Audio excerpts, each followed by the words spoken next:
Good morning all of you and welcome back to our next video, that is video number 11 of national income। मैंने आप लोगों को पिछली videos में value added method, income method और expenditure method explain किया था, methods of calculating national income. इस वीडियो में आज हम इन्हीं तीनों टॉपिक के न्यूमेरिकल सॉल्व करेंगे, तो प्लीज इस वीडियो को शुरू से लेकर आखिरी तक अच्छे से देखना। न्यूमेरिकल शुरू करने से पहले मैं आपको थोड़ी सी रिवीजन दे देता हूं तीनों मेथड्स में जो हमने फॉर्मूला पढ़े थे उसके बारे में। सबसे पहले जो है वो है value added method. Value added method के अंदर हमने पढ़ा था कि हम कैलकुलेट करते हैं GVAMP या फिर जिसे हम कहते हैं GDPMP, और इसका फॉर्मूला होता है sales minus intermediate consumption expenditure. अब सेल्स के अंदर क्या क्या आइटम आती हैं आप पिछली वीडियोस में जाकर देख सकते हैं। आगे हम न्यूमेरिकल्स करेंगे तो उसके लिए आपको फॉर्मूलाज आने बहुत जरूरी हैं। सेकंड आप देखेंगे इनकम मेथड। इनकम मेथड के अंदर हम निकालते हैं NDPFC। ठीक है, हम लोग कैलकुलेट करते हैं NDPFC, और NDPFC निकालने के लिए इसमें फॉर्मूला होता है compensation of employees plus rent plus royalty plus profits plus mixed income. इन सब का टोटल निकलता है NDPFC, और इससे हम जाते हैं नेशनल इनकम पे, that is NNPFC। Third method के अंदर एक्सपेंडिचर मेथड GDPMP कैलकुलेट करते हैं हम इस मेथड से। क्या कैलकुलेट करते हैं? GDPMP। और GDPMP कैलकुलेट करने का फॉर्मूला इस मेथड में होता है private final consumption expenditure plus government final consumption expenditure plus gross domestic capital formation plus net exports. GDPMP निकालने के बाद हम लोग जाते हैं नेशनल इनकम पे, जिसे हम कहते हैं NNPFC। चलिए स्टार्ट करते हैं आज की इस वीडियो के फर्स्ट क्वेश्चन से। क्वेश्चन में क्या लिखा है? Estimate NVAFC net value added at factor cost.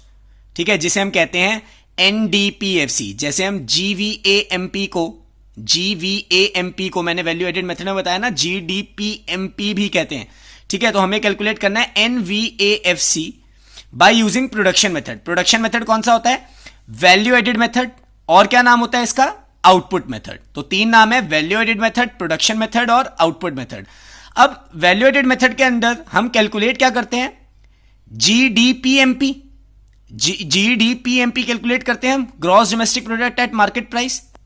तो आपको इंफॉर्मेशन गिवन है, domestic sales, subsidies, purchases of raw material, exports, depreciation, import of raw material, change in stock and NIT। आपको ये जो इंफॉर्मेशन गिवन है, आपको इससे कैलकुलेट करना है NVAFC। अब NVAFC कैलकुलेट करने के लिए सबसे पहले आपको क्या चाहिए होगा? GDPMP, क्योंकि production method value added method के अंडर आपके पास क्या निकलता है? GDPMP। तो हम पहले वो कैलकुलेट करेंगे और फिर उससे पहुंचेंगे हम NVAFC पर। अब देखिए, GDPMP कैलकुलेट करने का फॉर्मूला होता है value of output minus ICE intermediate consumption expenditure. और वैल्यू ऑफ आउटपुट हम किसे कहते हैं? कुछ आउटपुट हम सेल कर देते हैं और कुछ हमारा बच जाता है, जिसे हम कहते हैं चेंज इन स्टॉक। तो फॉर्मूला क्या बन जाता है? Sales plus change in stock minus intermediate consumption expenditure. तो अब हम डेटा में देखेंगे पीछे कि हमारी सेल्स कितनी है, चेंज इन स्टॉक कितना है और इंटरमीडिएट कंजम्पशन एक्सपेंडिचर कितना है, और उनकी वैल्यूज को हम यहां पर पुट कर देंगे। देखिए, अब जो सेल्स होती हैं उसमें डोमेस्टिक सेल्स भी आएंगी। ठीक है, क्योंकि एक तो सेल्स में क्या आएगा? Domestic sales first. और कोई सेल्स कर रहे हैं हम? अगर आप देखें, हां कर रहे हैं, बिल्कुल। एक्सपोर्ट्स, मैंने आपको बताया था कि जरूरी तो नहीं है कि हम सेल सिर्फ डोमेस्टिकली करें, हम एक्सपोर्ट्स भी कर सकते हैं। तो एक्सपोर्ट्स भी हमारे सेल में काउंट होंगे। तो हमारी सेल्स कितनी हो गई? डोमेस्टिक सेल्स 1000 एंड एक्सपोर्ट्स 500, तो 1500 हमारी हो गई सेल्स। अब है चेंज इन स्टॉक। जो अगला फॉर्मूले में यूज हो रही आइटम वो है change in stock. Change in stock हमें डायरेक्टली गिवन है, अगर नहीं गिवन होता तो इसका फॉर्मूला क्या होता है? Closing stock minus opening stock. आपको क्लोजिंग और ओपनिंग एक साथ गिवन होंगे, आप क्लोजिंग माइनस ओपनिंग कर चेंज इन स्टॉक निकाल सकते हैं, पर यहां पर हमें डायरेक्टली गिवन है कितना? 120। तो सेल्स में, यानी कि डोमेस्टिक सेल्स और एक्सपोर्ट्स, ये बनती हैं सेल्स 1500। इसमें हम क्या ऐड कर देंगे? Change in stock 120। ओके, तो देखिए सेल्स हमारी क्या थी 1500, डोमेस्टिक और एक्सपोर्ट्स दोनों मिला के। चेंज इन स्टॉक कितना गिवन था 120 माइनस, अब हम देखते हैं कि आईसीई कितना गिवन है। अब आईसीई होता क्या है, जो हमने रॉ मटेरियल परचेज करा है। अब जो हमने रॉ मटेरियल परचेज करा है वो तो एक है ये purchases of raw material 360, and और कहीं हमने कुछ परचेज करा है, बिल्कुल करा है। इंपोर्ट भी करवा सकते हैं, मैंने आपको बताया था इंटरमीडिएट कंजम्पशन एक्सपेंडिचर में हम डोमेस्टिकली भी खरीद सकते हैं और इंपोर्ट भी करा सकते हैं फॉरेन से। तो 360 प्लस 60 ये कितना हुआ 420, तो इंटरमीडिएट कंजम्पशन एक्सपेंडिचर कितना हुआ हमारा 420। तो अब हम इस वैल्यू को यहां पुट करेंगे 420, एंड अगर आप देखेंगे तो अब इसका आंसर क्या आएगा, आपका आ जाएगा ये रुपी 1500 प्लस 120 माइनस 420। अगर आप कैलकुलेट करेंगे तो इसका आंसर आपके पास आएगा 1200। ठीक है, तो हमारी GDP-MP की वैल्यू कितनी आ गई 1200। अब जब हमारे पास GDP-MP की वैल्यू आ गई है 1200, तो अब हमें कैलकुलेट क्या करना है NVAFC, हमें कैलकुलेट करना है NVAFC। ठीक है, जैसे कि हम GVAMP को GDP-MP बोलते हैं, इसी तरीके से NVAFC को NDP-FC बोल सकते हैं। क्लियर? अब हमें कैलकुलेट करना है ये NDP-FC, वही होगा हमारा NVAFC। तो इसका फॉर्मूला क्या है देखिए अब हमें जाना है NDP-FC पे। तो GDP-MP हमने ऊपर कैलकुलेट कर लिया, अब ग्रॉस से नेट पे जाना है, तो माइनस डेप्रिसिएशन। डोमेस्टिक प्रोडक्ट है, दोनों साइड सेम है। अब हमें MP मार्केट प्राइस से फैक्टर कॉस्ट पे जाना है, तो फॉर्मूला क्या होता है माइनस NIT। तो अब बस हम वैल्यूज पुट करेंगे। GDP-MP की वैल्यू हमें यहां क्लियरली हमने ऊपर कैलकुलेट करी है 1200। हम पीछे से देखेंगे कि डेप्रिसिएशन और NIT की क्या क्या वैल्यूज गिवन है हमें। तो जो पीछे वैल्यूज गिवन है वो है डेप्रिसिएशन की 45, माइनस साइन है तो माइनस 45, और NIT की 30। तो हमारे पास आंसर क्या आ जाएगा 1125। और ध्यान रखना, अगर क्वेश्चन में मैंने इन लैक्स मेंशन करा हुआ है तो यहां पर इन लैक्स आएगा, अगर इन करोड़ मेंशन करा हुआ है तो ये करोड़ आएगा। आप यूनिट लगाना मत भूलना, इसके भी मार्क्स डिडक्ट होते हैं। तो NDP-FC की वैल्यू आ जाती है 1125। आई होप आप सभी का आंसर मैच हो गया होगा, और अगर किसी का नहीं हुआ है तो कोई बात नहीं, आप यहां से वेरीफाई कर सकते हैं कि आपने क्या गलती करी है। चलिए देखते हैं नेक्स्ट क्वेश्चन। क्वेश्चन नंबर 2 कहता है कि calculate the value added by firm A and firm B. आपको डेटा गिवन है और आपको वैल्यू एडेड निकालनी है, मतलब GDP-MP निकालना है। ठीक है, उसके बाद सेकेंड पार्ट कहता है कि जब इनके GDP-MPs आ जाएंगे तो आप GDP-FC निकालो। ठीक है, तो पहले हम GDP-MP निकालते हैं इंडिविजुअल फर्म्स का, उसके बाद GDP-FC निकालते हैं। देखिए, अब GDP-MP निकालना है हमें ए का, तो हमें क्या चाहिए होगी सेल्स और चेंज इन इन्वेंट्री ए की पहले चाहिए होगी। तो सेल्स कितनी है ए की 100, तो यहां हमने 100 पुट करा। अब चेंज इन इन्वेंट्री क्या होता है opening stock minus closing stock minus opening stock. तो ए का आप क्लोजिंग स्टॉक देखेंगे तो कितना है 20, और ए का ओपनिंग स्टॉक कितना है 25, तो 20 माइनस 25 इज -5। ठीक है, अब आप देखिए आपको और क्या चाहिए raw material purchase ICE intermediate consumption expenditure, और किसका चाहिए ए का।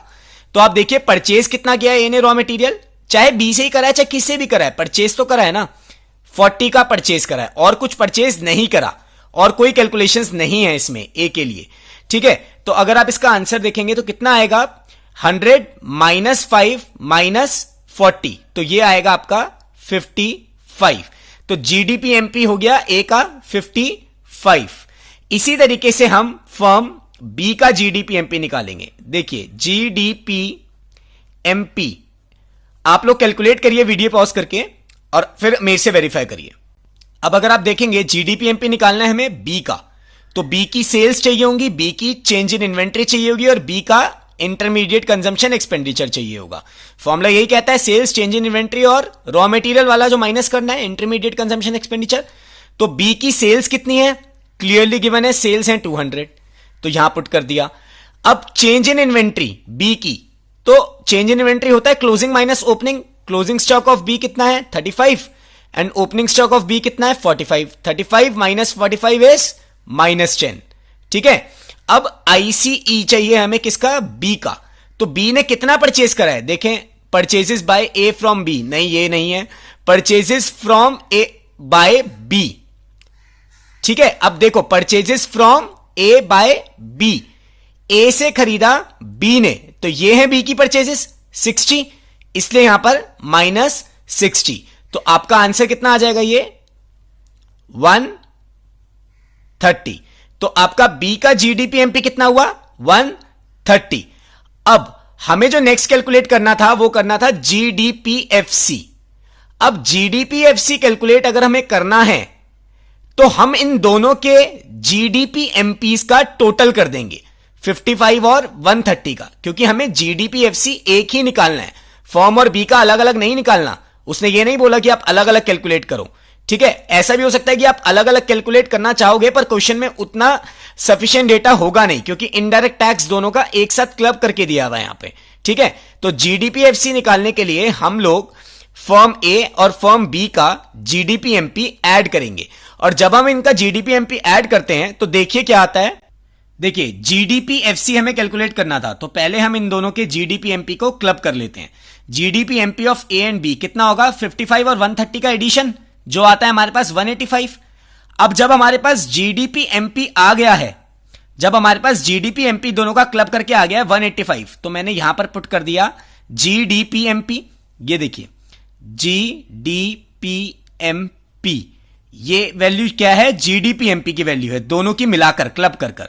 अब GDP-MP से मुझे कहां पहुंचना है, GDP-FC पे। तो ये GDP और GDP तो सेम है, पर MP से मुझे कहां जाना है, FC पर।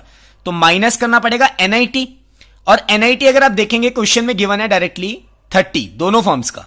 ठीक है, तो 30 गिवन है, 30 माइनस करना पड़ेगा। तो GDP-MP 185 माइनस 30, ये इक्विवेलेंट आ जाएगा किसके, GDP-FC के। तो आंसर है 155 लाख रुपये, 155 लाख GDP-FC। चलिए नेक्स्ट क्वेश्चन देखते हैं। Calculate national income by income method. Income method use करना है और नेशनल इनकम कैलकुलेट करनी है। पहले तो हमें यह ध्यान रखना है कि इनकम मेथड से निकलता क्या है हमारा, NDP-FC। ठीक है, जिसका फॉर्मूला होता है compensation of employees plus rent plus royalty plus interest plus profits plus mixed income. यही सब चीजें बताई थी पिछली वीडियोस में कि इसका फॉर्मूला होता है NDP-FC का ये, और NDP-FC से हम नेशनल इनकम पे पहुंचेंगे, यानी कि NNP-FC।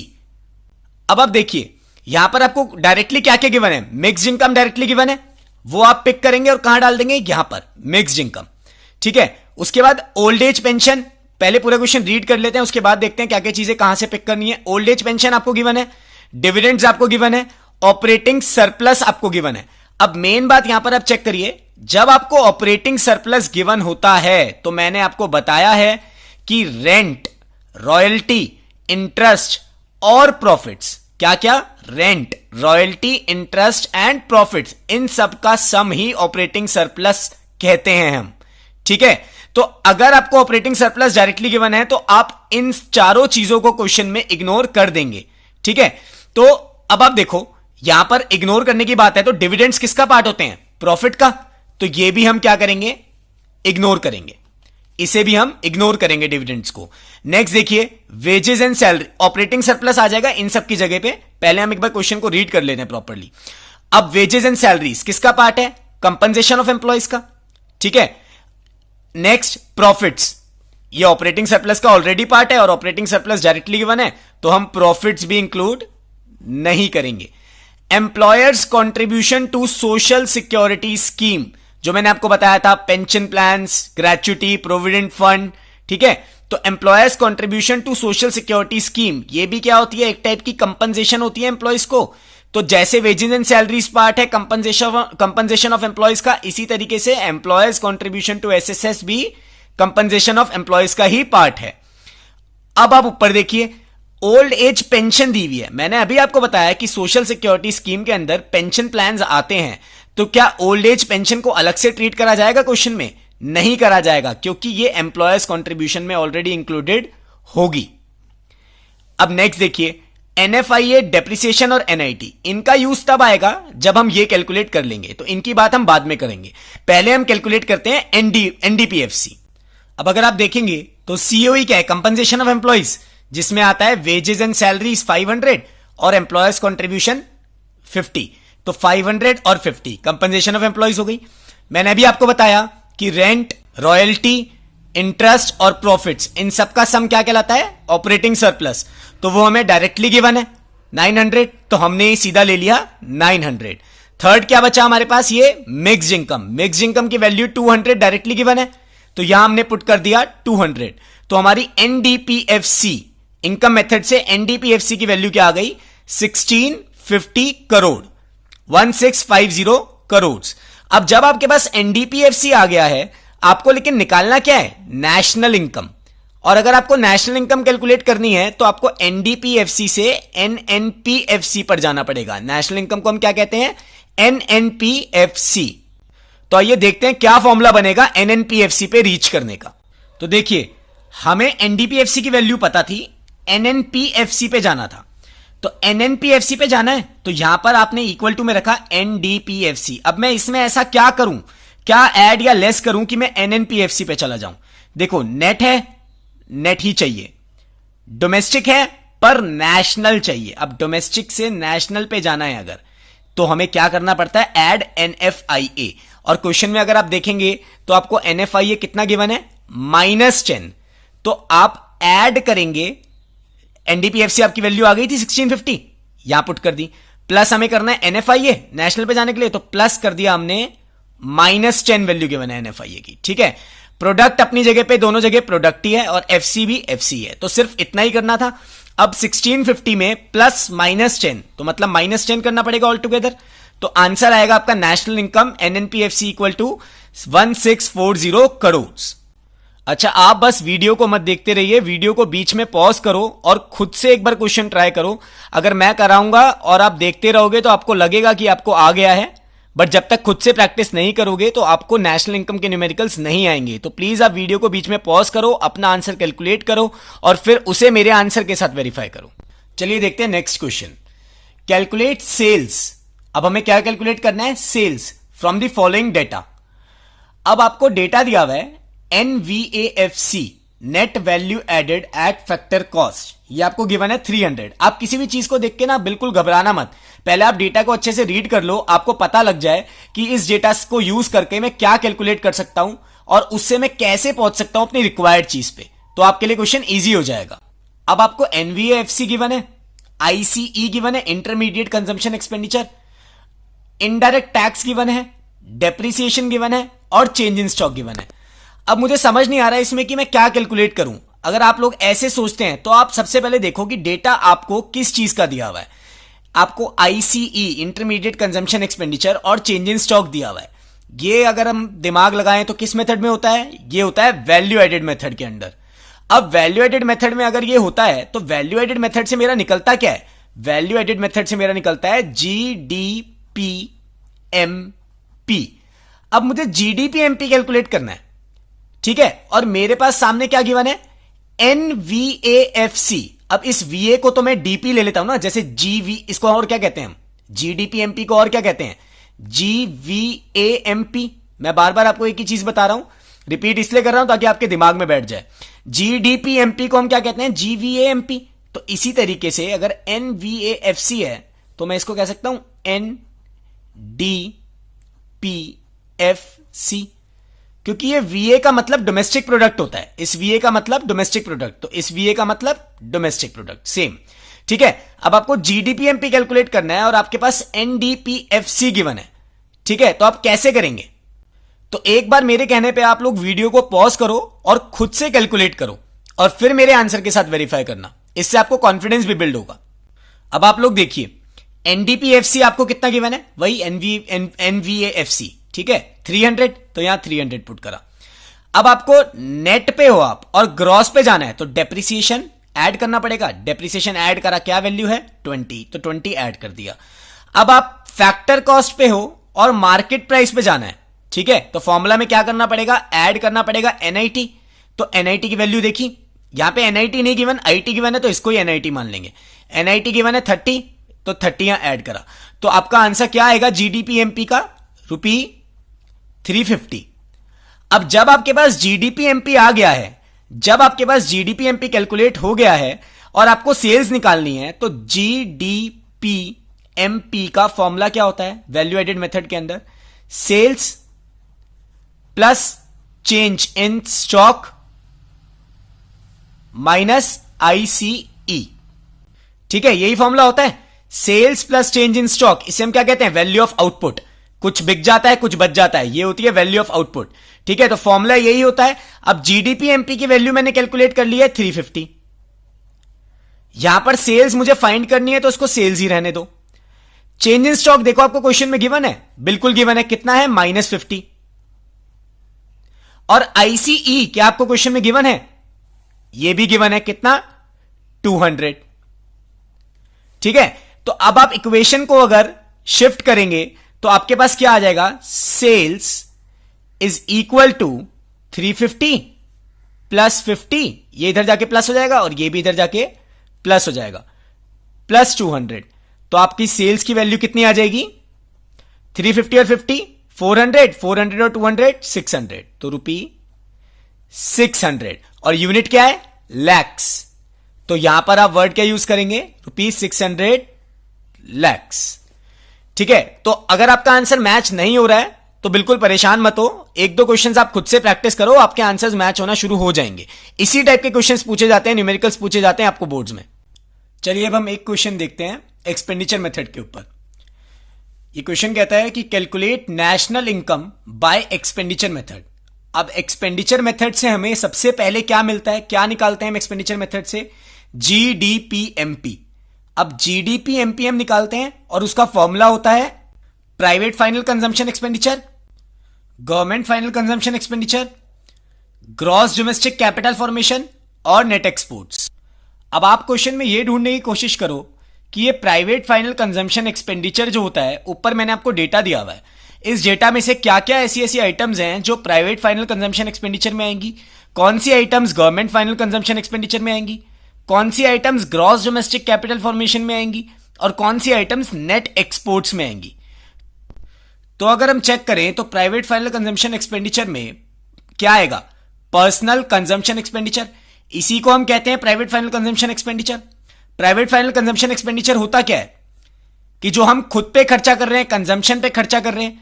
तो पर्सनल कंजम्पशन एक्सपेंडिचर और प्राइवेट फाइनल कंजम्पशन एक्सपेंडिचर एक ही बात है, तो ये डायरेक्टली गिवन है।